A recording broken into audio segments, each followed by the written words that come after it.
Hello and welcome to what is normally called Dixon Cox, but this week Paul Cox is away, so we have an excellent replacement, super sub off the bench like Ole Gunnar Solskjaer, if you get that reference. It is GB News contributor, host of the Fire at Will podcast, Mr. Will Kingston. Thanks so much for doing the show, Will. G'day, Nick. Big shoes to fill, but excited to be here. Yeah, we've done this show before we even settled on the Cox format. So you know the drill. You do this for a living. I'm sure it'll be great. The only problem is people might try and come up with Yeah. names for it in the comments, like Dixon Willie. I could see happening. So I just want to, warn you. So my dad's name, it's the world's worst name, is Wayne, and he's always said that he's very glad his last name is Kingston and not King because that could have been disastrous. Yeah, So, you know, he make of that yeah. what In you will. Australia, especially, the kind of piss taking it's sort of on a par with like the north of England where I'm from. It's that level, isn't it? Yeah. Yeah, Wayne King is a name that there's no coming back from that in an Australian school. You're screwed from the age of 7 onwards there. That would be shattering to your psyche for the rest of your Yeah. days. All right. Well, luckily you've got Will Kingston. That's a pretty solid name. You've got King in there. I think you'd be pretty happy with that. Yeah. So that It does sound quite British, doesn't it it, does really? actually. You could almost fit in. Yeah, you could almost. I'm not generally pro-immigrant, but we might give a pass for Anglosphere people. Yeah, it's funny how basically whenever the GB News crowd, whenever I'm saying something which is red meat to the base, they're always very supportive. And as soon as I say something that may be a bit off what may be kind of their view, for example, I'm pretty against the Trump tariffs. Suddenly, I become just another shit stirring foreigner. And why? What are you doing in our country? So, Right. I am. Yeah, it We can can go take both that visa ways. like that. Well, I don't think the Trump tariffs are great. I don't think we should be blindly Trump cultists. If anyone's a Trump cultist, it's me. But even I have gone, I'm not sure about these tariffs, mate. I'm not sure. But they're a bit beyond my understanding as well. Yeah. We talked about it last week. This week, we've got so many stories. I thought we'd start with this big one in the Sun. Britain is broken. And it was just quite a sort of striking headline for the Sun to have. And, it's still a fairly influential paper. And what they meant was there'd been a poll of Labour's Red Wall, and 68% said Britain is broken. This won't be a shock to you and me, but for people who don't follow politics all day to be saying that is quite significant. 21% said Britain's going the right way. Like, who are those people? You have to wonder who are they? Maybe they've Yeah, just, I exactly. don't know, won the lottery or something. But 23% say Britain isn't broken. 9% don't know. They just need to walk outside. But what did you make of this poll? I mean, it's really a wall poll, and it really showed that reformers are doing very well despite all their recent problems. And whereas Keir Starmer is in the absolute toilet. So Starmer's net rating in the North and Midlands minus 26%. That can't be good. And there was another poll that Farage was basically doing better than Starmer on every metric. And I don't know. I'm not sure if that thing with Rupert Lowe has made a big difference yet or not. What did you make of this? So, I think what it reveals is the track for reform is actually pretty obvious. It's basically trying to recapture that 2019 coalition that Johnson successfully managed to capture and then so stunningly lost. If they can get that Red Wall coalition of kind of lower class or working class and middle class voters in traditionally Labor seats, they're on track to win that election. Uh, Whether they have the organizational chops to get there, you mentioned Rupert Lowe and what that saga revealed about the internal machinations of the party, and potentially whether they are playing this canny game of moving to the centre to try and attract a broad coalition before moving back to the right, or whether they really are just another addition to the uni party. That all remains to be seen. But their electoral path is really clear. The the way that they capture that 2019 Red Wall coalition, um, perhaps less so at the moment. And I keep flip flopping every day as to because I really was annoyed by the Rupert Lowe saga, and I think it revealed so many cultural problems within that party. Uh, but you know as well as I do, at the moment the country's in such dire straits, as that Sun poll revealed, that you kind of go, do we just have to throw our lot in with them because they're the best of a bad bunch? Yeah, it's a good question. I mean, Robert Jemick to me always looks like the person who most doing the best work on the right, really. And today he's released. We'll talk about the police story later, but he's released a good video about the police racist recruitment policies in West Yorkshire, and I mean, can people forgive the Tories? The voters a bit behind. I tend to think probably maybe that's patronising because a lot of voters are very smart, but because we follow this stuff all day, I sometimes wonder if they're a bit behind. Like I've already said, right, Reform have lost my vote because of their treatment of Rupert Lowe. And I'm looking at Genrick going, could we go back to the Tories though? But whereas I feel like the public are just going, we hate the Tories still. They've totally betrayed us, which is totally fair. And we're not that bothered about Rupert Lowe. It hasn't really landed on their radar, and we're still just going with reform. So yeah, there is something in that. Um, Well, the key question is the institutional rot in the Conservatives too far gone? So is that David Cameron, Liberal Democrat group of MPs so uh, so strong? Is that kind of soft Lib Dem attitude so strong that really, even if you did have Genrick as leader, it wouldn't make much difference because he wouldn't be able to actually move towards a more traditional conservative position?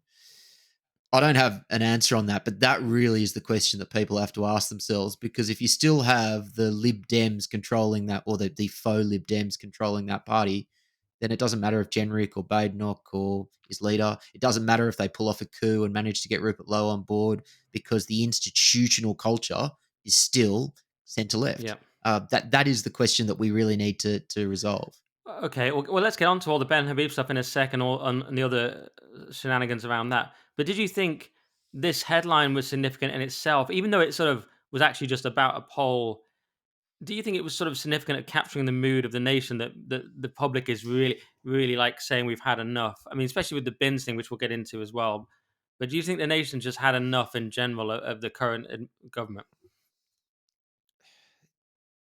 The so again, it's interesting you say like we personally are surrounded by this stuff every day, and I sometimes do wonder because we're both on GB News a lot. We both do the podcasting stuff. I'm on a couple of other stations, and generally those stories are resoundingly negative about the state of modern Britain. You know, is are we just searching for calamity in order to get clicks, in order to get views? And I don't think we are. But at the same time, I will speak to friends in London. I'll speak to well-off people living in Fulham or Notting Hill or Islington. They're not raving lefties by any means. They'd call them, they'd probably be right wing, a lot of them. And when I say, for example, geez, I'm just so worried about the problems facing the UK, and I'm increasingly thinking they may be terminal problems, particularly when it comes to demographic change and the economic position we find ourselves in. They go, "Oh, really? What do you mean by that?" And I go, "Well, can't you see walking down, streets of central London?" They go, "Oh, they don't say it, but I think they're probably going, well, my life's pretty nice." So to answer your question, I still think there is the big divide between the insiders and outsiders, or the what was it, the Dave Goodhart quote, the Somewheres and the somewheres and anywheres. the Yeah. anywheres. Uh, and I think that is still playing out. So I think kind of there are parts of central London who still have that mentality that the uni party has fed off for the last 30 years, which is for us, things are pretty good if you're going from your place in Fulham to your job in central London, or perhaps just working from home. You're not seeing the problems that Birmingham are seeing. You're not even seeing the problems that are happening in Croydon, half an hour away. And so, to answer your question, the answer is yes. The problems are very real, but they're very real to particular groups of people in this country, and there are other groups of people in this country that would see that headline and go, "What on earth are they talking about?" And it is that disconnect, and particularly because Westminster is part of the geographic and cultural location that is very much ignoring the rest of the country. It's that disconnect, which is why it's a difficult question to All answer. right. Fair enough. And I wonder how much this reform stuff has affected the average voter. There's a lot of debate on this. Carl Benjamin keeps sharing polls saying, look, they've stalled in the polls. Other people claim it hasn't affected them at all. And there's speculation of Rupert Lowe going to the Tories. But let's first just look at this other story of Benhabib launching this party, or not launching it, accidentally launching it, because people found on Company's House that he had changed to take over this party called the Integrity Party, and he had to comment on it because there was so much speculation. He says there was much speculation yesterday about me having taken control of a political party, the Integrity Party. I can confirm the speculation was correct. I do control that party. I was not going to make any comment on the speculation. There's much to be done to get it fully operational, including possibly renaming it. However, I have been bowled over by the support the party and I received yesterday. We gained over 200 members and raised £6,000 without me even saying a word. I'm therefore compelled to thank you for all your support and engagement. Thank you. I'll be not making any further public comment on the party until it's much more advanced, but I can assure you it will stand without fear or favour for a proud, sovereign, independent, and prosperous United Kingdom and all its parts, and for all its people. Please watch this space. So I wonder. I mean, as we record, he's about to go on Dan Wootton and talk about it, so he may know more. He's kind of been forced to talk about it. You could say that's kind of classic right-wing party organisation, the fact that he's had to just end up talking about it. Is it absurd now that, although I really like Ben, he's been on my podcast, is it absurd now that we have reclaim, reform, heritage, integrity, and it's just like endless, you can just start a right-wing party, call it something like Renew, Reform, Heritage, Home Party, and it's just like, just start today, 2 members, and you're already like in the game. I mean, isn't it getting a bit ridiculous? Yep. Yeah, I think it is, unfortunately. And I completely see why Ben has done what he's done. And again, I share many of the concerns about reform that obviously he has. But in a first past the post voting system, this is not a good outcome for the right. It's just that's the reality. You're going to keep dividing and then subdividing and then subdividing the vote on the right. And so I think electorally, I can't see what the objective is. Like, surely, even in his wildest dreams, he can't see them being a really viable force. I'll eat my hat if I'm wrong. So one wonders what the objective is. The other thing I would point out is I think it's a really dumb move branding yourself around integrity. And I say that for a couple of reasons. Number one, when the first inevitable scandal hits that party, and it will hit that party because there are scandals in every political party, they've created a rod for their own back. And so their whole reason for being will be called into question.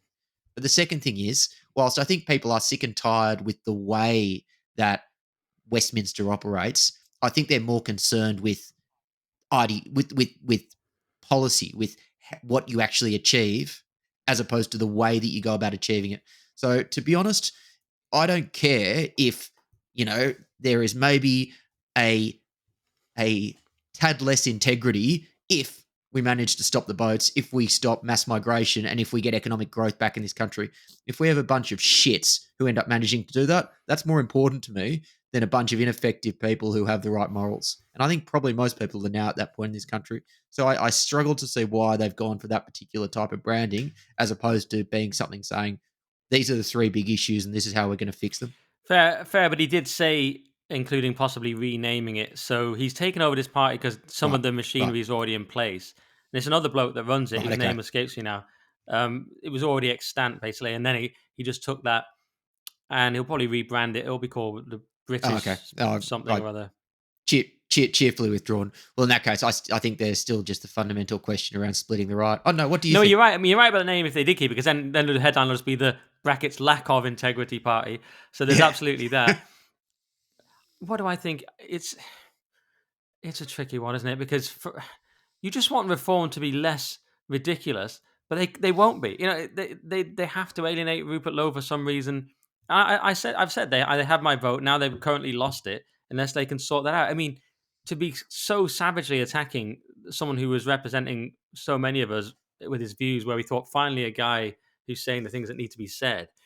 And then they go, yeah, this guy's got dementia and he's a bully and he's got an anger problem. Oh, and he wants to kill our chairman and we're going to take his shotguns away, even though he's a farmer who obviously would have shotguns. And even though no one on earth thinks he was actually going to kill your chairman. What, a 67-year-old guy, he's been a chairman of a football club, multi-millionaire, net worth something like 30 million, goes, do you know what I'm going to do today? I'm going to kill someone. It's just like, I mean, it's absolutely absurd. Never Yeah. committed a crime.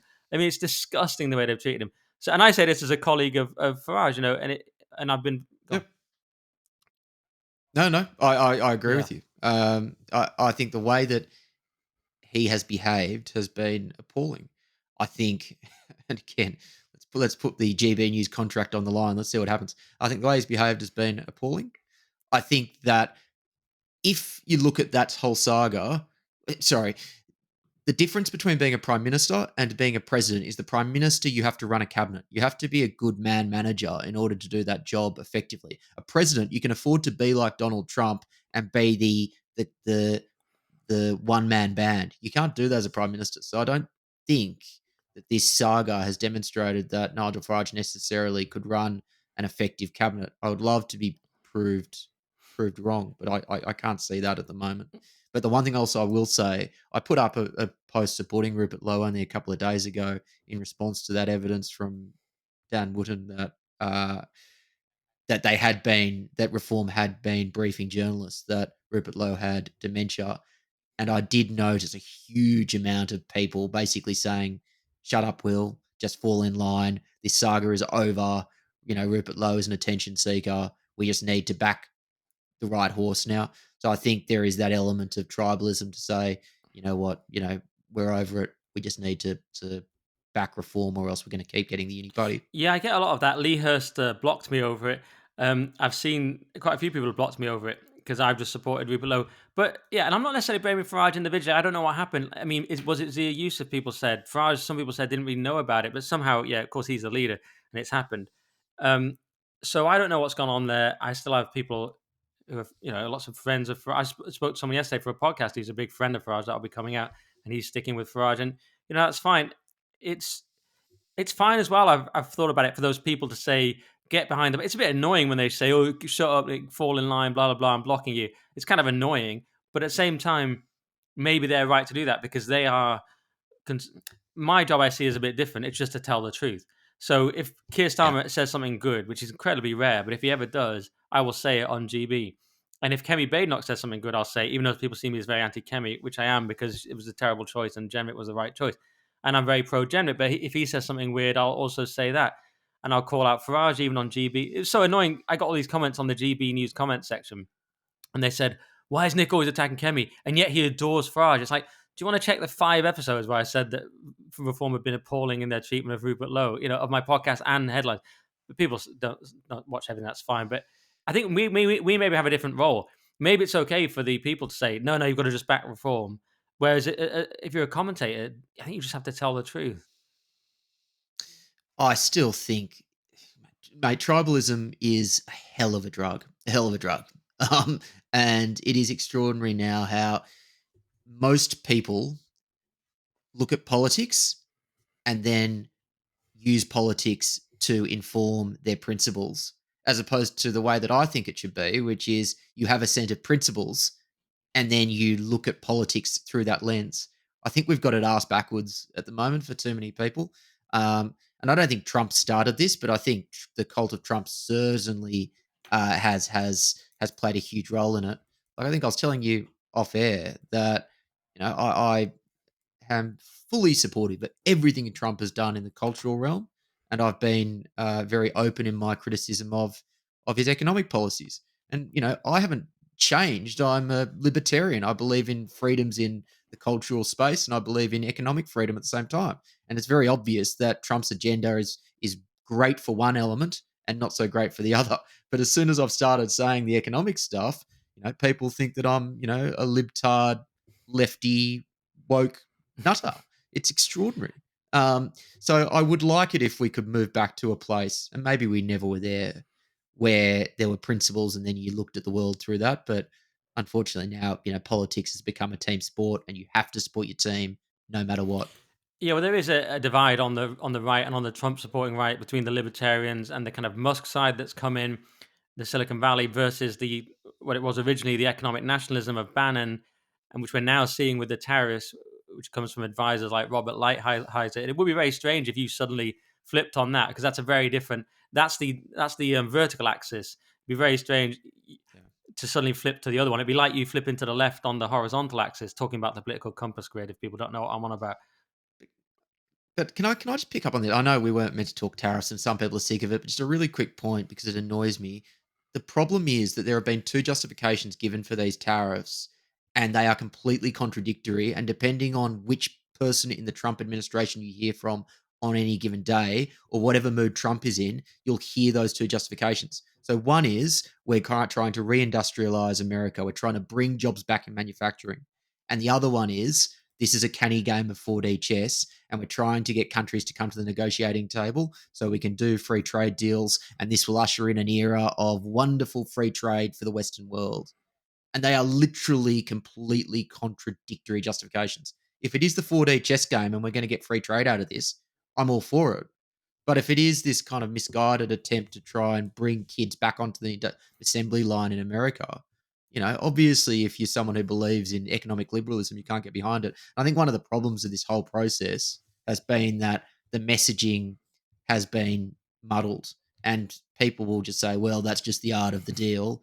But the art of the deal, I think, doesn't really apply when the outcomes are temporarily tanking the markets and I think kind of really doing damage to trust both in the American economy and America more generally.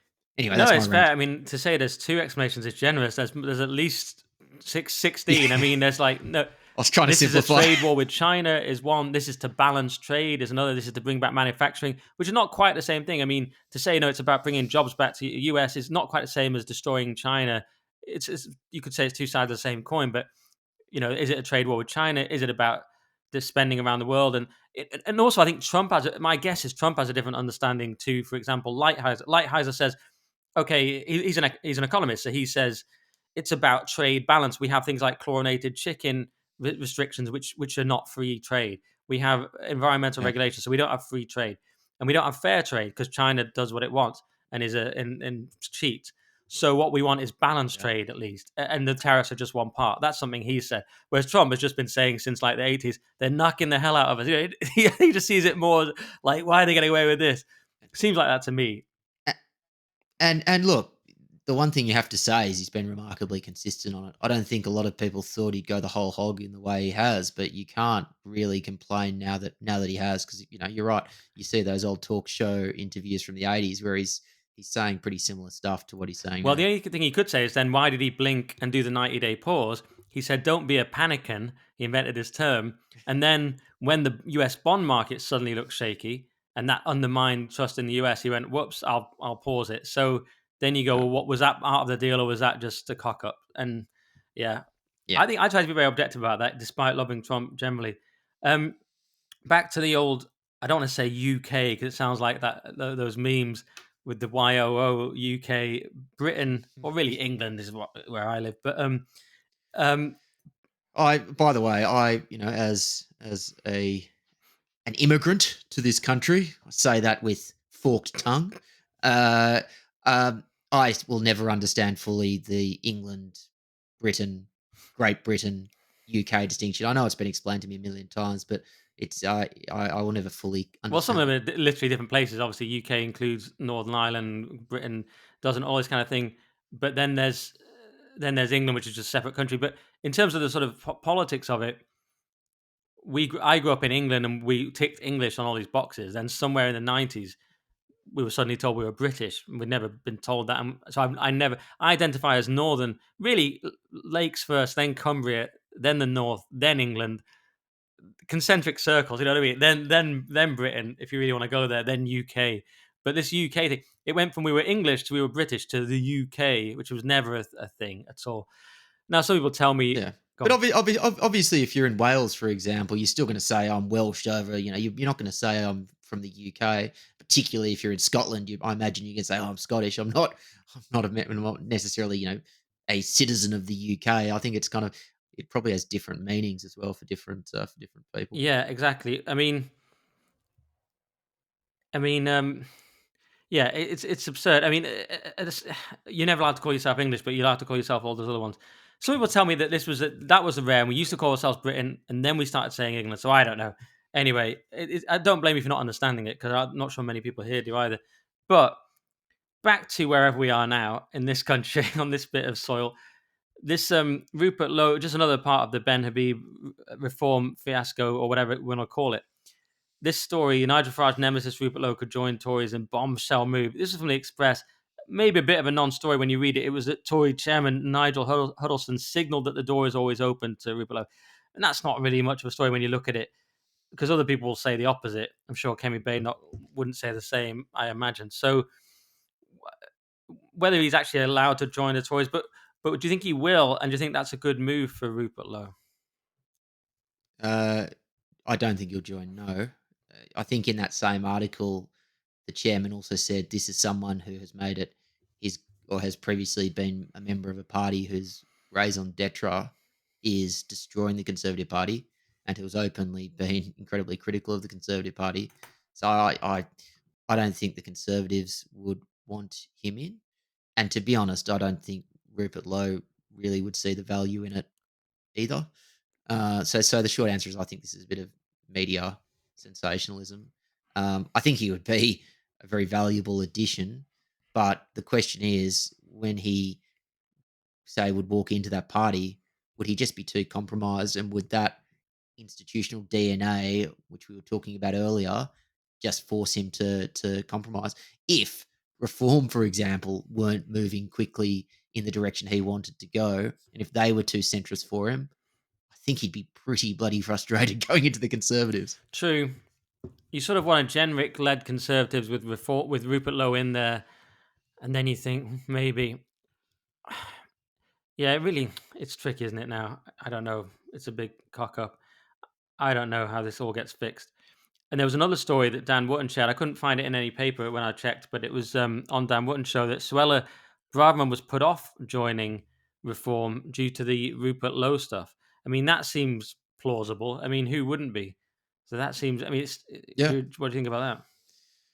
Yeah, well, that was certainly my feeling after that whole saga. So I think that's very very plausible. Uh, Again, we do wonder how much of this is just inside the Beltway compared to the broader population, and it probably is largely inside the Beltway. But the one thing which I think is underestimated is that there was still a really strong component of the reform base that were really put off by this. So even if it doesn't necessarily show up in polls, or at least not outside of the margin of error. Even if you're annoying 2 to 3%, let's say if you're annoying 5% of your voters, the chances are the ones that you're annoying through that are going to be the hardcore base of reform, because they are the ones that are behind the more hardline policy that Lowe was putting forward. And that 5% are the ones that are most likely to go out and drop leaflets in letterboxes. They're the most ones who are most likely to campaign. They're the ones who are most likely to share posts on social media. So there is two questions here. It is A, does the Rupert Lowe saga actually really impact the polls? Or and then eventually the vote. And I think you can say probably not a lot, but does it alienate a small but very important group of, let's call them super fans, who are going to be really integral in the electoral mechanics in 2029? And I think the argument you can make there is yes, I think it has. Hmm. Yeah, that's a good argument. I think it does make some difference in that sense. I think that's a good case. And there's something I wanted to come back to that you said earlier, which is if there were people who you didn't rate their character necessarily, but they were going to get everything done, it would be different. But it's the combination of this behavior with Rupert Lowe with the Farage's soft on mass deportations at times. At other times, he changes his mind. Farage says odd things about Islam. We've lost. It's all over. And you go, all right, you're saying these things and you're acting this way. The whole package is alienating me, and you don't feel like you're asking for a lot. Really, you're asking for like someone to do the basic things we need to do in the country. And it's like, hang on, you're saying even the radical new disruptive force can't do it either. That's what it sounded like to me. And what's more, they're alienating the one guy quite nastily that can do it. That's where I was like, what is there left to vote for here? Well, this also, I think, goes to how you think about politicians. Should they be leaders who have a set of principles and then see it as their job to take people on a journey, to bring people with them? Or do you see politicians as being people who should reflect the mood of the nation? Now, the Lotus Eaters guys, Carl Benjamin, they've been putting forward a pretty, I think, compelling case that throughout his career, Farage has been someone who's been very good at picking up the public sentiment, trailing about 10 meters behind, and then picking up basically the picking it up after a lot of the grunt work has been done in other parts of the media, in other pockets of the political establishment. In other words, he's a follower. He's not someone who sets the agenda. Now, look, if this is a 4D chess game and he is moving to the center and he's trying to wait for the political mood to come to him, or if he goes, I can't piss off Muslims and I can't piss off, kind of centrist dads, um, because it's not going to be electorally viable, but I'm going to move back to where most of my base is at the appropriate time. I can, that may be canny, but again, we just aren't sure whether, is this who is the real Nigel Farage? I think that's something which a lot of people are now asking. And is he playing a canny game of politics, or really is he just a slightly more conservative version of what we have had over the last 20 years? Yeah, exactly. And it's funny about that point you say about Loti is because Gawain Towler was making that point, but as a positive, saying that Farage has been able to kind of read the mood, but he said it as a positive thing, whereas they were seeing it as a negative. And just to be fair to Farage, of course, he has done a lot. I mean, he's an extraordinary Yeah, campaigner. I agree. It must be frustrating for him to hear all this stuff and go, "Hang on, I did all these things. I was there for Brexit." Blah blah. There's different narratives, isn't there? In his narrative, everyone just kind of losers, just on his coattails, and he's doing all these big moves. And there's some truth in that as well. I think that's reasonable. And it also raises an interesting question of, is it still possible to be a conviction politician in 2025? So, shameless plug alert. On my podcast, I'm speaking to John Howard next week. John Howard was Australia's second longest serving prime minister. He served from 96 through to 2007. And he was known as a conviction politician. The common phrase that often accompanied Howard was, a lot of people hated him, a lot of people loved him, but everyone knew what he stood for. Uh, and in the UK, you would say that that was Thatcher. You would say that that type of politician died with Blair, and you would say everything that we have seen since has been almost the opposite of the conviction politician.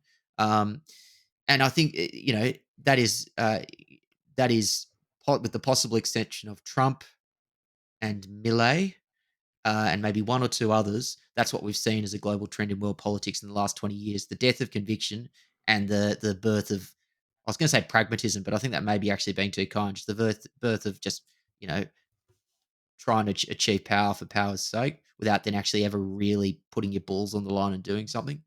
So it raises the question of, is it possible to be a conviction politician in 2025, or have we just been uh, unlucky and had 20 years of dud leaders, and there will be hopefully that person in the future who can actually do, like, who actually can have substance behind them. Yeah, I remember on my old podcast, Weekly Skeptic, at one episode, Toby Young just basically said, "Yeah, of course you can't actually say what you think as a politician now," but he said it as if it was nothing, and I remember thinking like, "What? Hang on, like never like." So that's a terrifying idea. The idea is just you can't be a conviction politician at all. Probably it may be true. Trump, Trump, Trump obviously is the exception, isn't he? Like, Trump has shown that you can still do it, right? Um, but maybe it's different in a Westminster system where you need to get kind of broader coalitions of support. It's a tough one. It's a really tough one. But whichever way, wherever you fall, it's incredibly sad that we have so many just nothing politicians now that don't seem to really stand for anything. Yeah. Um, it's really sad. And, this is the whole uni party There's a story. breaking story as we record, which we don't have, but Ooh, it's I don't. You might have seen it already just before we started, which is and I can't confirm, but it's Vance telling Starmer he has to repeal hate speech laws in order to get a trade deal. But I'm not totally sure how definite this is yet, so I don't want to say too much. But that would be an example of they're kind of there's almost some pressure of trying to force integrity onto Britain from the US, which is an interesting new development. yeah, I've seen this before where they've said, it's quite a nice little line: "No free trade without free speech." Um, and there's two ways you can look at it. Number one, which is the US needs to stay out of our business, and I can have some sympathy for that. But I think, to be honest, I'm now so despondent about the authoritarian, anti-free speech instinct in this country and across Europe, that if JD Vance wants to take up that fight, because, to be honest, no one really on the right is in the UK, we'll take all the soldiers we can get. So, um, it's such a sad indictment that this is the country that has done more historically for free speech and for individual liberty than any other, including the US, throughout human history. And we're now in this position where you're having foreign countries saying that you need to get your house in order when it comes to free speech, or else we're not going to engage with you. Um, it is an incredibly sad state of Yeah, affairs. I'm almost case by case on that. I mean, when it comes to the pro-life stuff and the buffer zones, I'm like, yeah, America needs to say something because those laws are obscene. And when it's having a go at all of Europe and Britain in a kind of casual way, either in a signal chat or somewhere else, and you just think, "Man, maybe shut up," and then I get more patriotic about it. I'm just like, hang on, shut up. It depends, Sometimes it is useful what they're saying and it's correct when it comes to some of our ridiculous. I mean, when Elon Musk intervened about the grooming gangs, that was very welcome. We needed it. But when it's some of this back chat of just like Europe crap and Britain hasn't done this and blah blah, and you're thinking like, well, we've been under the thumb of America since World War II, so it's kind of not necessarily our fault that we haven't done all these things. Didn't allow us to do anything. Check out the Suez crisis. You know what I mean? So it kind of be annoying as well. Yeah, and look, obviously, I'm not British, but I am an Anglophile, and I plan on staying in this country, and I think one day, hopefully, if my visa isn't mysteriously revoked, I will try and get citizenship one day. So I've got a deep love for this country, uh, but at the same time, it there is an argument to say that the UK well and truly deserves all of the comments that come through those signal chats, and all of the commentary that comes from the US when they say, look at the state of the United Kingdom. You've seen all these kind of videos of police officers saying, what you're saying may be a hate crime. I think the most recent one was when someone asked an Islamic guy at a protest to, can you please speak English? And the police officer comes and says, "Oh, I'd be careful. That may be a hate crime or perceived as a hate crime." And it's like we have become so unmoored from the days of John Stuart Mill and the classical conception of free speech, which has underpinned our society, that I think that even if it is a bit annoying for America to be slagging us off, they're right. Like, I'm sorry, but they're right. Yeah, I was going to get onto that case later as a peak quote maybe, but yeah, absolutely pathetic. The idea you can't say beyond pathetic, really. The idea that you can't say speak English in England, which he didn't even say. He just said speak clearly, and then you can argue. I was saying that if it's customary in someone's country to mumble, is it hateful to say speak clearly? I mean, insane. It's so disgusting, and insane. You can barely begin with it. But I'm glad you love this. Go Can I on. just say that oh, sorry to interrupt, but the real problem we face is, and Toby Young's doing really great things with the Free Speech Union, and that movement is so important. But there still aren't enough people who are arguing for first free speech on first principles, because like sometimes it's not an easy argument to make, because you've got to be able to argue that, say, let's use the extreme example. Using the N word in public is morally abhorrent, but still should be legal because the alternative is worse. You need to be able to be smart enough to argue that people should be allowed to say atrocious, racist, awful, nasty things, because on balance, the alternative is a slippery slope where the government gets to control what societal morality looks like, and almost inevitably that is a morality which favors coercion, or favors kind of a loss of individual Hmm. freedoms. But again, a lot of people just hear, oh, the N word, that's disgusting, of course it should be illegal, why would you allow people to say nasty things?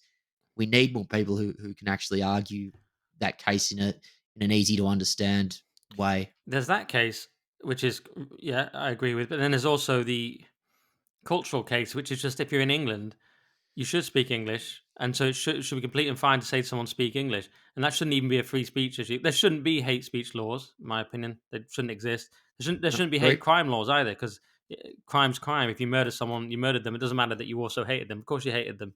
So I always think that hate crime's nonsense. Hate speech is nonsense.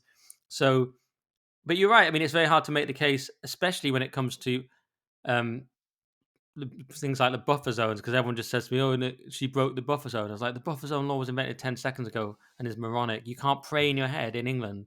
get lost. So, but yeah, it's very hard to make the case when it's an issue people don't like the one you cited, or the hypothetical one, or the real one of the buffer zones. Um, Yeah. I'm glad you still love the country. When the Integrity Party get in, you'll be deported, but that's a separate issue. Um, what about this story that is a big story for people? And we'll get onto it now. Talking about broken Britain, the Birmingham bin strike to continue as deal rejected. That was in the BBC. So we know about this bins thing. It's running and running. I haven't had a chance to cover it yet. Massive piles of bins in Birmingham. Horrific stuff happening. Rats, of course, and then the air is poisoned and just total dystopian decay.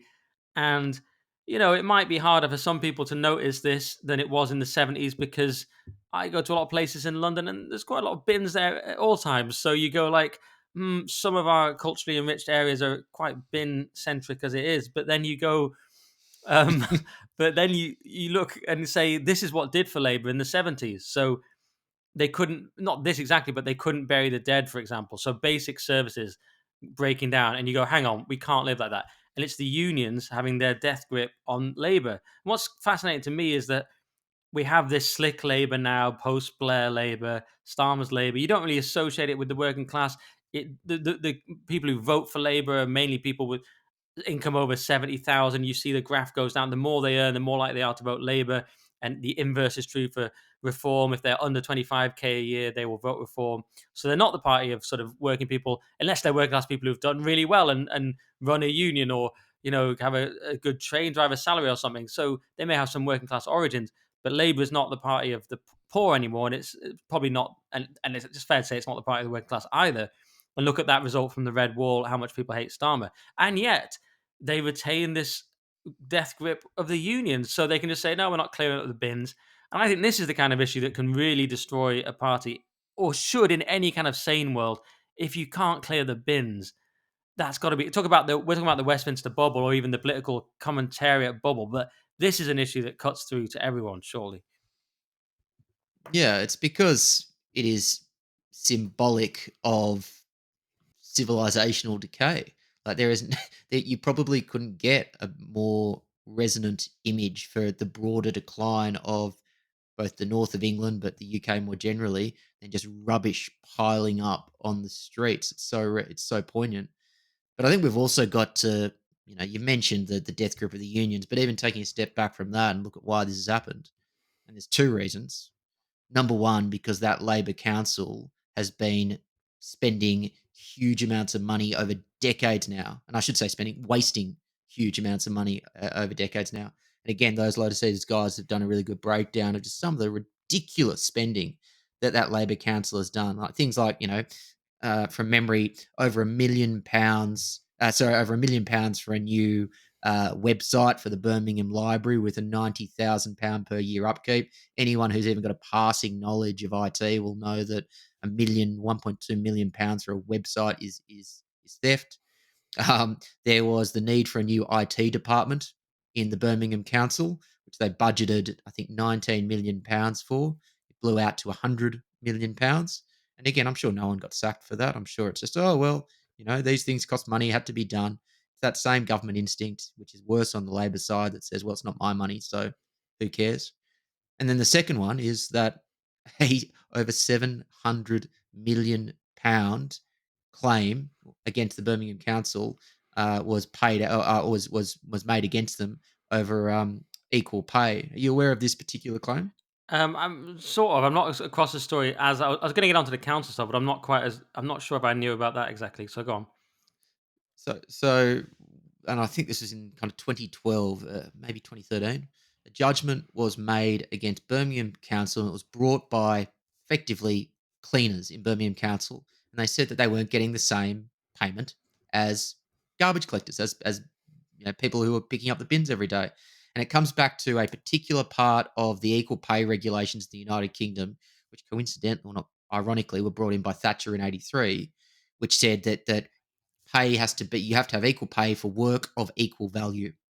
Note that doesn't mean work, or note that isn't the same job. So we're not saying that, male and female garbage collectors should get paid the same. Of course they should. That would obviously be discrimination if that wasn't the case.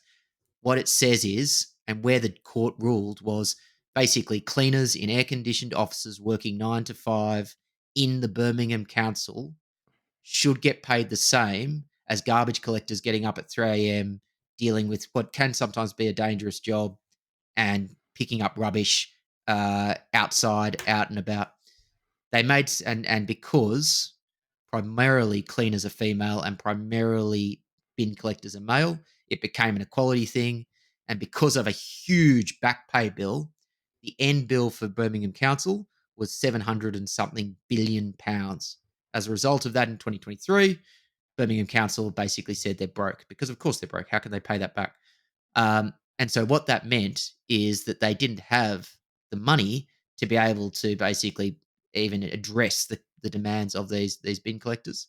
And it also meant that every time you needed to say put up the pay rates of bin collectors, you have to put up the pay rates of the cleaners as well because work of equal value. And so there is there is this problem which basically A has been brought about because Labor Council can't effectively manage a budget, but B because we have this sort of woke identity politics thing which is now embedded in our employment laws, which says that you have to be able to have the same pay for work of equal value, even if we all know that it's probably not work of equal value. All right, excellent. Well, yeah, I did that story last minute, so I didn't know enough detail on it, but this is why we have you on.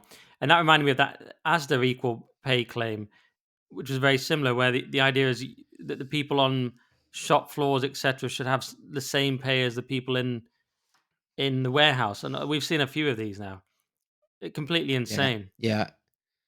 And again, this unfortunate saga will now mean that the Fair Work Commission, because they've got to justify their existence, will now be out searching for more examples of, probably, identity politics style uh, uh, examples where you'll find predominantly female jobs or say predominantly jobs that are filled by a particular ethnic minority and then jobs predominantly done by men or jobs predominantly done by white people or whatever, and they'll basically pull out that, well, equal pay for equal value. And because value is such a subjective term, and because we know that the judiciary in the UK has become so captured by this sort of stuff, I think this will snowball and snowball, and this is not the last council, and indeed the last institution that's going to face this problem because it's so easy to interpret this in a way which is which we know the judiciary of the United Kingdom now likes to interpret things, which is through the lens of identity politics. Yeah, it's communism. In other words, equality is the root of all evil. This is what I now think. Okay, there's the basic type of equality before the law, and people's souls are equal and such. But beyond that, the idea of equal, everything has to be completely equal. That's probably the most toxic idea in our culture. What's so strange to me as well is not strange. It's in Labour's DNA, but the fact that they stick with that. Starmer could do so because Starmer's been quite pragmatic on other things. He's been prepared to like winter fuel payment. That's no, doesn't care about that, and that's even a stupid one and cruel. But like Yeah. he's been prepared to be very pragmatic in many cases and tear up the rule book of Labour and tear up policy.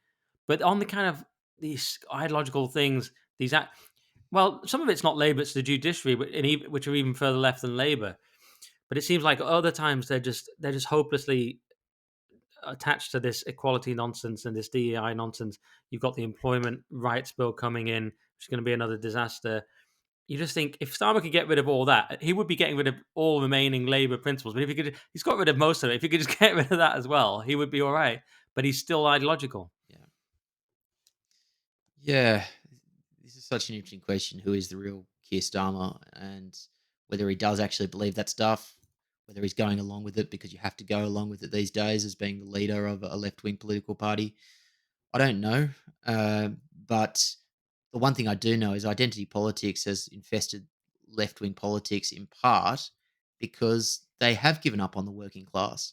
Because the old school left wing politics of effectively wealth redistribution um, is no longer of real interest to them in many instances. So they needed to find something to fill that vacuum, and that vacuum has been filled by a different type of redistribution, but it's redistribution across an identity lens. Yeah, it's unfortunate, but it is unfortunately, where we are at in modern Western politics. Osama is the ultimate human rights lawyer. He's described himself in very similar terms.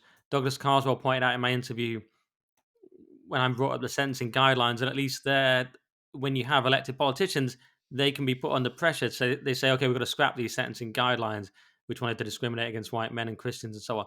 And they had to do that. But they probably loved those sentencing guidelines, and in many other cases, they would keep them.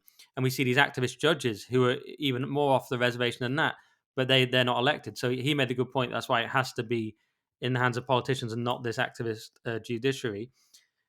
I wonder if the left are pivoting back or are going to work out they have to pivot back to the rich and poor thing because we've got this Gary Stevenson guy put in our faces constantly, and he's just gone back to tax the rich. So maybe they're going to pivot back to that. I wonder. Yeah, this is a really interesting topic, and it has implications for the US and for the UK. If this tariff uh, experiment, let's call it, fails in the US, and there is a chance now, a very good chance, the US will go into recession.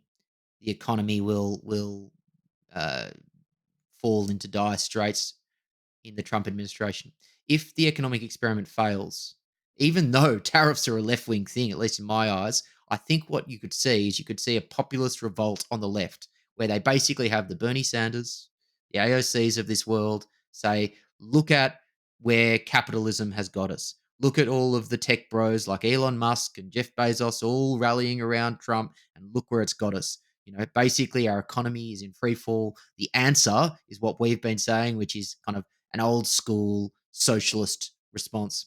You could have the same thing in the UK, where basically a general malaise and the general problems regarding the economy that we can all see means that a lot of people will go, you know what, we need to go even further to the left, and so there is a very real possibility in the US of President AOC. And I never thought I would say that, but I think it is the case, particularly if the economy is seen to tank as a result of the Trump experiment. And that it would be disastrous, disastrous for the That is a world. frightening prospect, President AOC. Wow.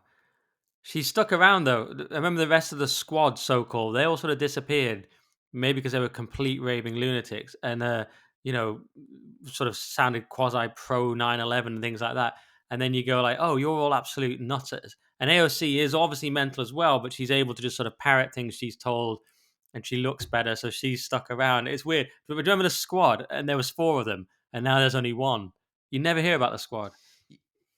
Yeah, it's a good point. They are still lurking around. There's Ilan Hmm. Omar, the other one of the other ones. She still pops up from time to time with some sort of racist, awful comment against white people. But if you think about Trump, Trump was a reaction to the failures of the established political order. Trump has remolded the established political order. And if that is seen to fail, there will be a response. Politics follows the laws of physics. Every action has an equal and opposite reaction. And in this instance, whereas in 2016, Trump was the response, Mm, AOC will be the response to Trump. And there is, again, a very real possibility now of a left wing populist movement, which would be the mirror mm. image of the Trump movement. And in many ways, AOC is the mirror image of Trump. Yeah, because as you say, they had it. They had it with Bernie. They just basically screwed him out of the nomination. And that was a mistake there. I mean, because he could have beaten Trump, but they gave it to Hillary, and that was just an establishment screw job basically. And Yeah. and so they've never quite recovered from that. And now, yeah, now they're deciding which way to go. It's interesting. And I wonder if they're moving back to this because we see these people thrust in our faces like Gary Thunberg, as Morgoth called him. So do you know what? I've almost forgotten about a massive story that we wanted to do. We've both got to go in a few minutes, not a few minutes, but we got a bit of time. So I wanted to do this story. Police force blocks white applicants to boost diversity. We've just been Oh, yeah. talking about DEI anyway. This is West Yorkshire Police, and everyone will know about it. It is, and as we record, it is sort of last week, but this is a weekly summary. So one whistleblower claimed Black and Far East Asian candidates were considered particularly underrepresented and given a gold ranking, followed by those of Southeast Asian origin who were in the silver tier.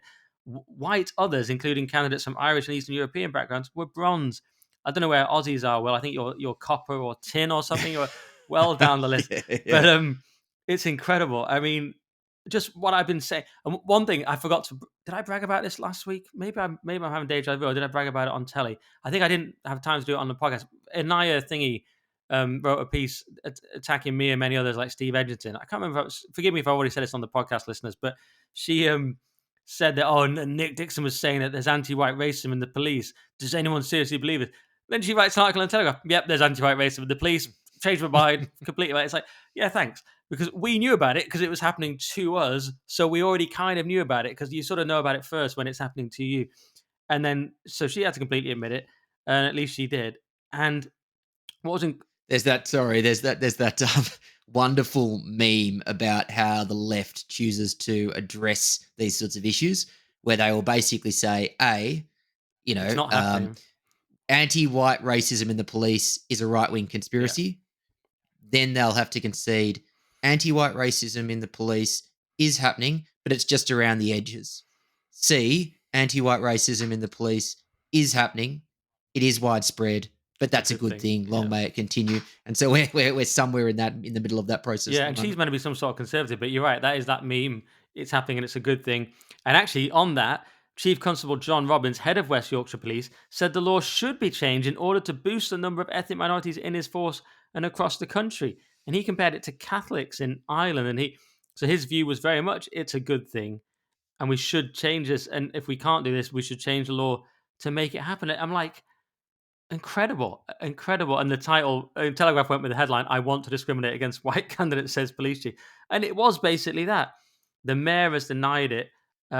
She came out and said, oh, no, it's all fine. This was the West York. This was, where is it? Oh, yeah, Mayor Tracy Brabin.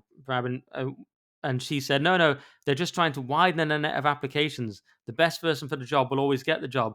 Well, they obviously won't, will they? If they come in as bronze. I mean, what are you talking about? The best, it's complete nonsense. There was also a story while we're on this, and I'll let you comment on all of them, is from the NHS. NHS discriminates against white job applicants in shortlist. So this was, of course, it was Telegraph again, the only paper still doing any work. But this was an NHS hospital in Liverpool admitted it had previously used positive discrimination to shortlist applicants from minority backgrounds. And there's loads of other things like that. I mean, we don't have time for all of them, but this is happening. It's anti-white racism.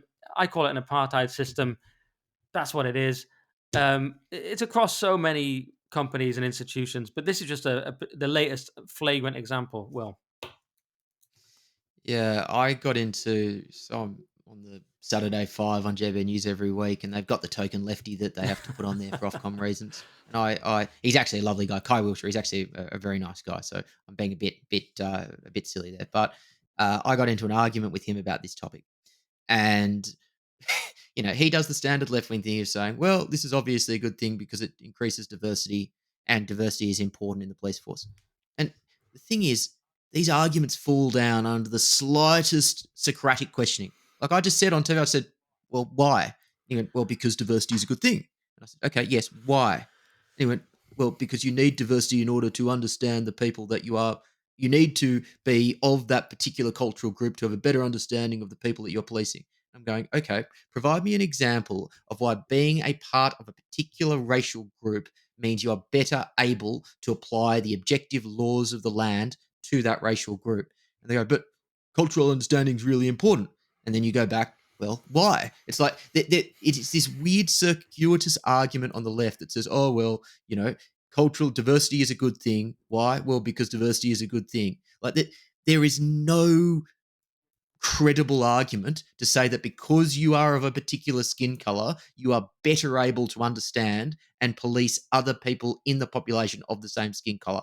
It is a nonsense. It is racist, but it is just the mindlessness of DEI that says, well, diversity is a good thing in and of itself. Like they cannot get to that next step to say, what are the practical reasons as to why we need to have a certain amount of particular ethnicities in the police force? And you know what?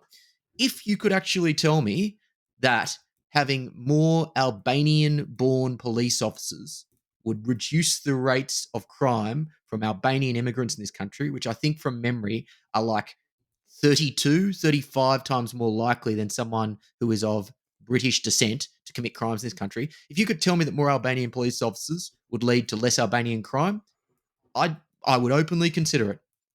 But there is no evidence of that. absolutely no evidence.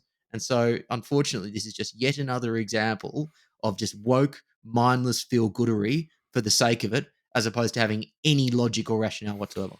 Yes, I mean this is nonsense. Sorry, No, no, it's a good rant rant over, because please. this is the whole idea of community leaders. This came in. This completely accepted by Labour as normal. It's like, oh, do you mind putting some of your weapons down in the mosque? It's like, do you mind if we do some police here next Thursday? I'll check with the lads and get back to you to see if they want to be police. That's my understanding of it. It's like community leaders. You've already accepted. You have sectarian ghettos. You can have a Mad Max country. You've already accepted that because that's not a thing, community leaders. That's just like, yeah, this area is lawless, and we're just going in as a police to sort of see if how lawless they're being this week. It's insane. I mean, also the idea that of your lefty mate there going, oh, you have to be policed by people who understand. It's like that's already a capitulation to the criminal on the face of it. Why is the criminal dictating the terms of who polices him? That's completely absurd on the Yeah, face of it. And so I'm against this anywhere. In comedy, it used to be, oh, you've got to have a represent the people in comedy. I'm like, hang on, stand-up comedy has to be perfectly representative of the country. This incredibly weird thing yeah, that mainly is done by men, and the country being majority white is mainly going to be straight white men. It's like, what are you talking about? No, it doesn't. There's some argument for yeah. politics that it has to be representative. But even then, you're accepting identity politics. You're saying I have to have someone that looks like me from my background. And if you are going with identity politics, then okay, well then white people are going to do it too. Do you want that? Oh, I'm guessing you don't. So it's like, are we going with this idea of colorblind meritocracy, or are we going with identity politics? So even it's so accepted now. Of course, you've got to have someone that looks like you and is from your background, being chancellor or something. I'm like, do you? And if you do, then do you want to follow through the implications of that? You probably don't. No, there's no evidence to suggest that whatsoever. It's just been one of those mindless maxims. And in fact, maybe the only one where it could be of some value is if you applied a class lens to it and said, we need to have, particular people who have come from disadvantaged backgrounds who can then understand, crime that's committed by youths coming from disadvantaged backgrounds. Could maybe have some sympathy for that argument. But the irony of identity politics is the one thing it doesn't really care about is class and socioeconomics. If you're a white kid from a disadvantaged background, you're still part of, the white male privilege group.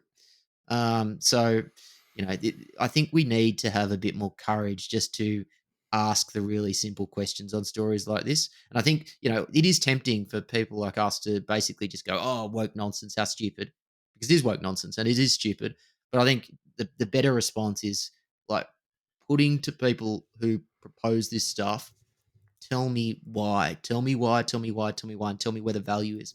Because it is highly likely they will not be able to give you an answer. Yeah, I mean, if you want to bring in a consultant on knife crime or something who's come from a background and been involved in gangs, whatever it is, I'm not against that. Or if you want to find ways to get on more, like in The Wire or something, if you could got to get on with the kids somehow, or you're gonna, alienate them. Of course, there's an element of that. You're trying to be part of the community as police, which they aren't anymore. They're sort of part of the state apparatus to enforce the state ideology. Yeah. Police were always supposed to be part of the community. They're of the people. They were supposed to police by consent. They were supposed to be they were supposed to be the community. But that's very different from ghettos where you have people. It kind of it used to work at a national level to have that.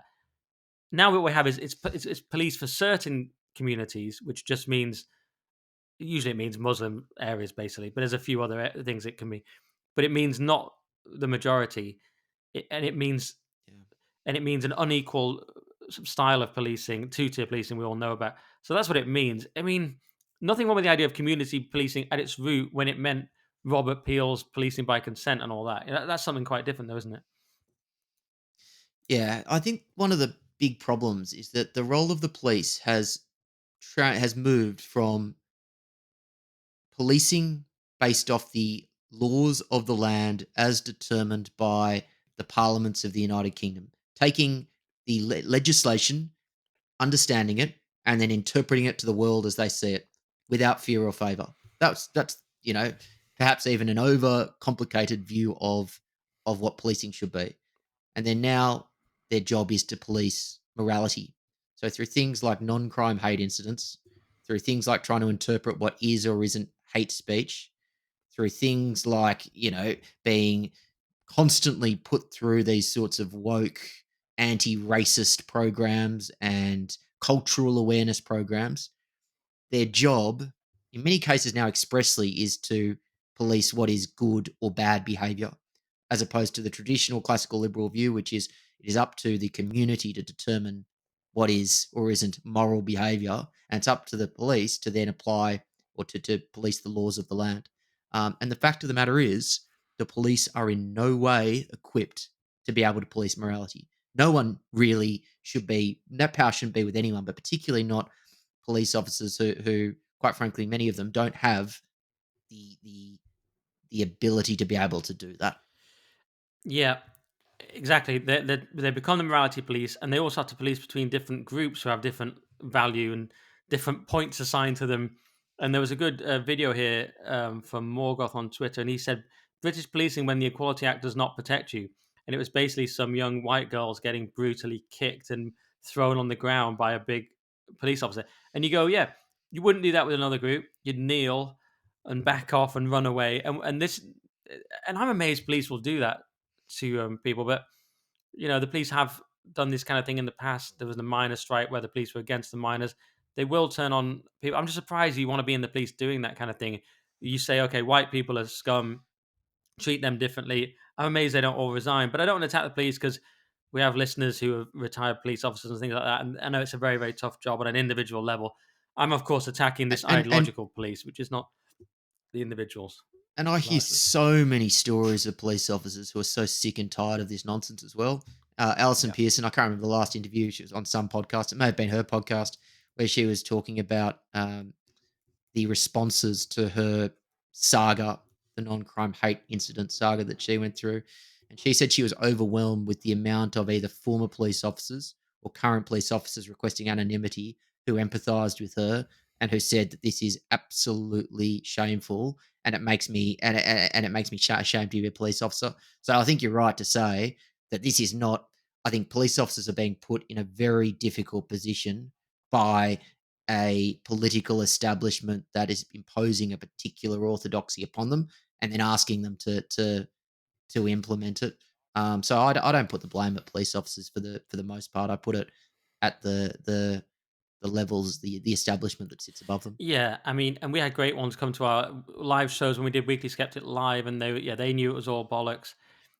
It'd be nice if they all walked out en masse. I don't know if they would. There was an element of that when the armed police they said, oh, they were getting sued for actually using their guns in that case, and they said, right, we can't use our guns, and they just handed in their guns in protest. That kind of thing is effective when you don't let them do their job. That seemed quite effective. But yeah, of course, you want the police to rebel, but it is hard. It's like when people, maybe it's like when people say to me, "Why didn't you quit your job when Lawrence Fox had to leave GB or something?" I'm like, why didn't I quit my job when? I mean, I like Lawrence, but when someone with a famous actor dad who gets Yep. independent funding, who doesn't need the job, when he quit, and I used to sign on in Biker in Newcastle, and you want me to quit? It's like, why didn't you get fucked? So it's easy to be on the Yep. outside. Yeah. No, I agree with that entirely. The other thing I would say, having said all that, there are certainly some police officers where I think it is easier to say pursue online thought crimes than to investigate a robbery. So I think the last stat I saw quite recently was 30 arrests are made per day in the United Kingdom for comments made online. Now, that is just for any classical liberal or anyone with common sense, absolutely grotesque. But if you think about it, above and beyond directives that are being given to them, it is easier to go on to Twitter to search a particular keyword, to find someone's account, to link them to a person, and then to get their address and to arrest them, than it is to solve a burglary. It just is. So there is also a perverse incentive to be able to go after hate crimes because, like everyone, human beings tend to gravitate to easier work, and we all do it in all of our jobs. And it is an easier job to go after a thought crime than an actual crime. Yeah, and there was a piece recently about how detective standards have gone down. People aren't doing investigative stuff anymore. They're missing the golden hour, so called, after a crime and all that kind of thing. One thing they are doing, and I want to very quickly cover this before I get to one more story in the last 10 minutes, but they are actually going into these so called Turkish barbers. They're not always strictly Turkish, but they're going into these dodgy barbers and vape shops and actually tackling them. It's been so funny to watch Kirsty Allsop's account. At least she's admitted, at least she's telling the truth. But she's like, she was shocked by it. She said, "This article really shocked me. I'm sure many will say that is naive, while others will and have said that even commenting on it is bigoted. But either way, this level of criminality in plain sight is unacceptable." And Tom Swarbrick also struggled with his cognitive dissonance on LBC, saying, is it racist to say this? But, it is happening. It's like, no, Tom, it's okay to call out crime and money laundering on a massive scale. But he's just going, ugh. And it's like, so finally, I don't know why it's been allowed to go on for so long. Well, I do. Of course I do, because that's what Kirsty was asking. It's because we live in an anarcho-tyranny where certain groups are favoured and where criminals are favoured in the ways we've been talking about. But it's funny to see all these normie type people waking up to it and going, hang on, maybe we shouldn't have loads of fronts for crime on our high streets.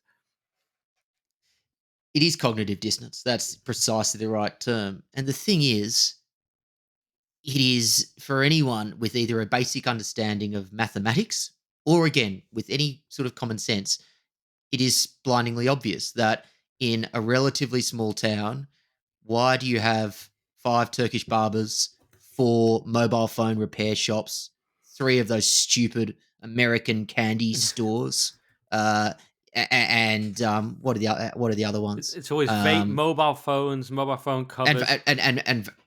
and vapes, yeah, and 4 vape stores, for a town of 6,000 people. Like, if you just do the maths and you go, how often do people need to get a haircut every month? And then you divide that out by the number of Turkish barbers. People are getting, 3 haircuts a week. They're buying 20 vapes every 2 days. They're buying, a kilogram of American shitty candy every day. It's like the maths don't add up. So you have to ask yourself, well, why are these stupid businesses here? And why do they always seem to have expensive German cars out the front of them? So good on the police for finally catching on, but this has been pretty bloody obvious for a long Yeah, time. my theory is now, how you'll see Turkish people with those really sharp angles cut into their hair and beard. It's to prove that barbers are real. That's my theory. It's like, no, our barber's real. Look how sharp my beard is. Totally real barber. Okay, your one, it's real. It's just, that's my theory anyway. Um, Yeah. we've got 10 minutes maybe before both of us have to go. And I just wanted to tackle a massive topic in that time, which is impossible to cover, which is the Douglas Murray versus Dave Smith debate on Rogan. Thought this would be a bit of fun to end on. Mm. Wondered if you had a view on it, because basically two camps. One is that Murray, and everyone go and listen to it if you haven't. Basically, Murray came on and was saying, why do you have these people like Dave Smith on who claim to be comedians 1 minute and seem to talk about a subject loads and the next minute as if they're experts? And then Dave Smith said, well, I'm not saying that. So he's going, well, you're certainly talking about it a lot for someone who isn't. And it was this argument went on for about an hour.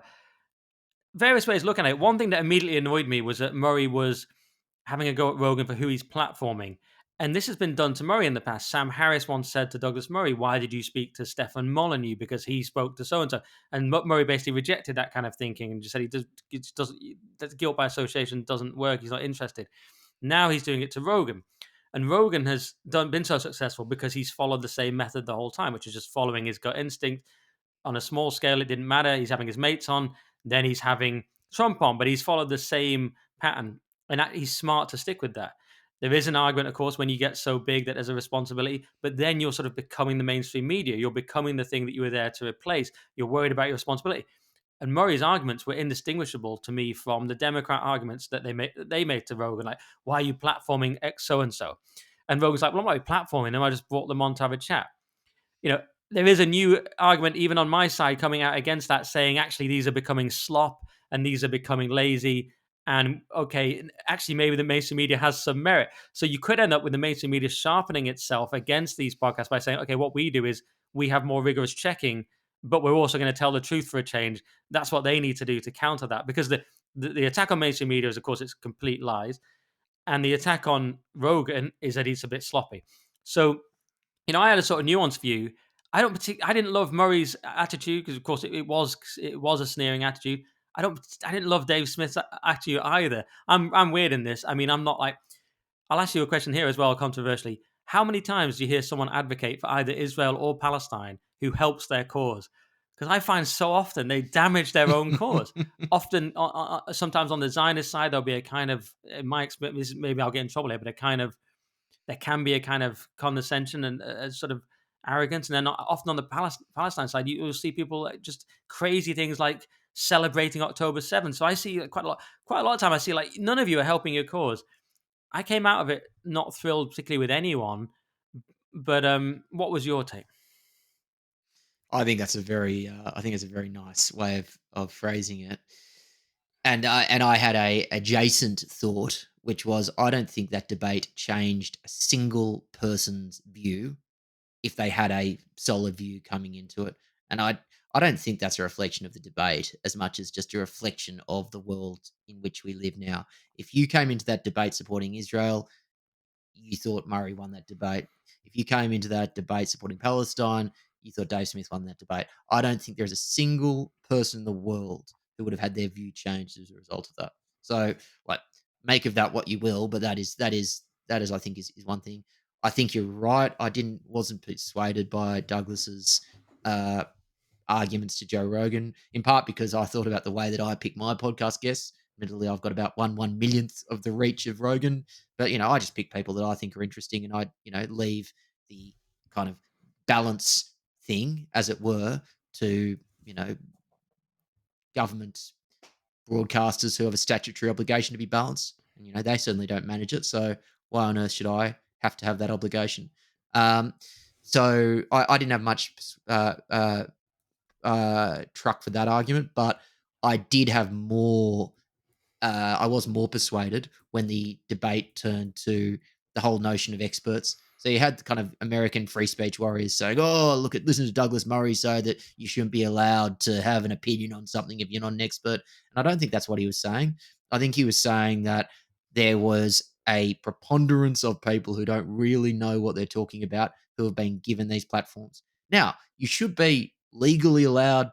There should be no legal barriers to that, but I think it was more of a general sense of frustration from Murray that there are a lot of idiots who get a disproportionate amount of airtime in this day and age, and there are a lot of very smart people who seemingly don't. And I think that's undeniably true. Candace Owens and that stupid historian that they were talking about who hates Churchill and all these types of people get more reach now than someone like an Andrew Roberts on the topic of Churchill, uh, or someone who is a more insightful, nuanced commentator. So I have more sympathy for that argument. Yeah, I mean, you're talking about Daryl Cooper. A lot of people really like him. I've not listened to him much, or I've never listened to his podcast. I'm very pro having anyone on. It's the one argument was that he wasn't able to debate Andrew Roberts, and he admitted it. He doesn't really have to debate him. I understand that people saying, well, if he can't debate him, he doesn't have the knowledge to do that. Why should he be commenting on these things as a sort of amateur historian? I could understand that. A lot of it came back down, in my opinion, to a kind of elitism and to a kind of Oxbridge system. I mean, I would struggle in a debate because we never did debates. I've never done them because we don't have them at the kind of schools I went to, right? So even though I got very high A level grades, I sometimes say I got the third highest grade in the country on my A level syllabus because it's true on my history exam. So I talk about it a lot. But no one ever said to me, go to Oxford or Cambridge. So I've not had the same access. I'm sounding like a proper lefty here. Mm. Murray has gone through that system. So he, of course, advocates for that system. But I'm not necessarily against it because when we do a story like Oxford and Cambridge ceremonies no longer going to be in Latin, or no longer publishing grades that everyone can see. I hate all that thing. So I do like the elite institutions that we should be proud of. So it'd be weird for me to be arguing against hierarchies and against elite excellence in a sense. But and in a way, I think that's what Murray's coming down to. He's coming down to he was a bit of an outsider. Now he's the establishment. He's got the credentials. He's the expert, and everyone else should shut up. I think there's a little bit of that in there. On the point of Roberts, and Yeah, just quickly on the point of Roberts, should he debate him? Maybe he should be able to debate him, Darryl Cooper. But when it actually came down to when boiled down was Murray just said, yes, but why didn't you just have more of these people on for? So if Rogan just had three people on who were pro Israel or pro Ukraine or something, whatever it was Murray wanted, he could solve it. That's really all it came down to. You've had six of these, have six of these guys. I I don't quite read it as balance as why don't you have more people on who are authorities on what they're talking about. Now I can understand the Rogan argument saying, well, look, Andrew Roberts has written 20 gazillion books and has got plenty of airtime in the mainstream media. That's not quite my role. But the challenge is, and this is what Murray was saying as well, you now have huge access to an audience who have no interest in reading an Andrew Roberts biography of Churchill, and so there does come some sort of an obligation there. So I think it is a, a slightly tricky one. I don't think he was lecturing. I think that is Americans with a fundamental inability to understand British culture, and I think one of the big things that came out of this debate is that the gap between American and British culture, having lived in both countries as an outsider, is much bigger than I think either country cares to admit. Yeah. And I think this debate was, in a weird way, kind of like an interesting insight into Americans who didn't just quite understand a British person, particularly a British person of a particular type of class, as Murray is, Mhm. and the British not being able to understand the earnestness and of Americans in many cases. And I find it quite fascinating just sitting in the middle, because I actually think Australians have picked, in some respects, some of the worst elements of both British and American culture into ours. You're absolutely right. It was Murray from the English class system saying, "Look, what you need to know what you're talking about." And then Dave Smith's going, "I'm an American, bro. I'm like, I've just come into town with a six gun, and I'm going to settle things, and I'm going to say what I want, and it's in my First Amendment." You're absolutely right. There was a massive distinction. Do we have time to very quickly say what did you think of the visiting the place thing? Because that's been very successfully parodied on Twitter, and it is very funny. The idea that Douglas, you can't talk about X and Y Oh yeah, because you weren't there. But Murray, I'm being very fair, and I think Murray had something when he says we should at least visit the place. I mean, but he had something because there is something about journalism. You go there on the ground, it is different from how it's been described. We've got the fake news media, so why not go there and see for yourself? I think there is something compelling in that. But of course, it's also an absurdity to yeah. say you have to go to every place to comment on it. And there's a little bit of credentialism and status, and Murray saying, well, I get to go all the time. And you could say, yeah, because you're Netanyahu's mate. Are you really that like, impartial? So I've seen both sides of that as well. What do you think?